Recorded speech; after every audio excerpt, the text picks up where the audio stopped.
大家好，我今天呢拆两个我们的这个耐高温的滑块儿，让大家看一下它的内部结构是怎样的。今天我先拆一个这个微型的导轨滑块儿，大家看一下。明天我再拆一下那个高阻的。大家好，这就是我把那个滑块全部拆完以后，它的所有的配件。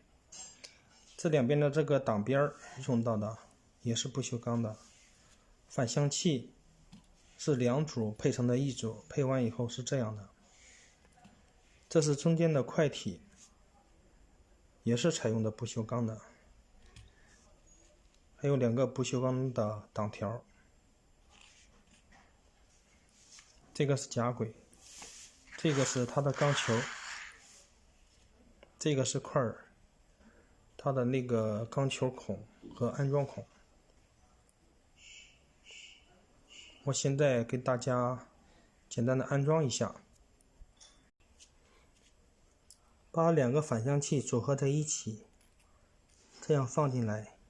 另外这个反向器也是同样的，把它组合在一起，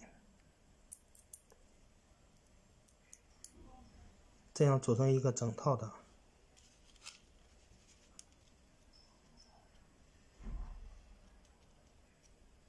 对上这个固定孔，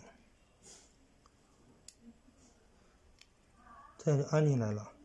安进来，我们这时候就要装到这个卡条。卡条是卡在这个缝隙上面的。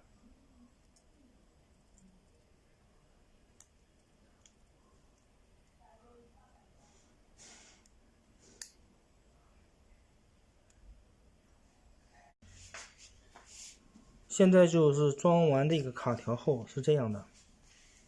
装完后，我们再把那个两端的这个不锈钢的挡片还有螺丝把它固定上面。就是这个样子，把这个卡片装在上面，螺丝固定住。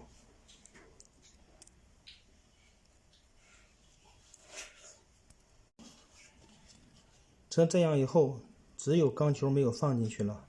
现在我把钢球放进去，让大家看一下是怎样放的。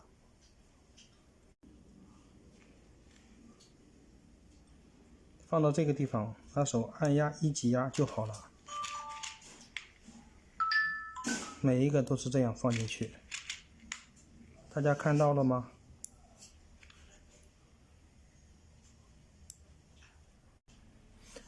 好的，我们现在装完了这一面，再装另外的一面。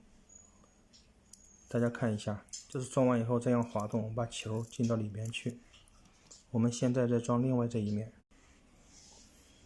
现在两边都装好了，大家看一下，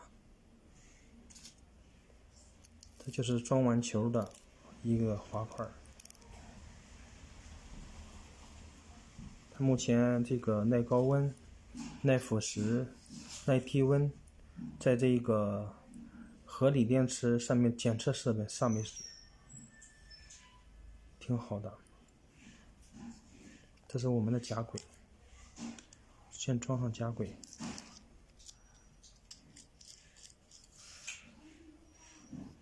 好，这就是我们的一个成品。导轨根据你的长度去切割，我们再组装好就好了。组装导轨的时候需要预压一下。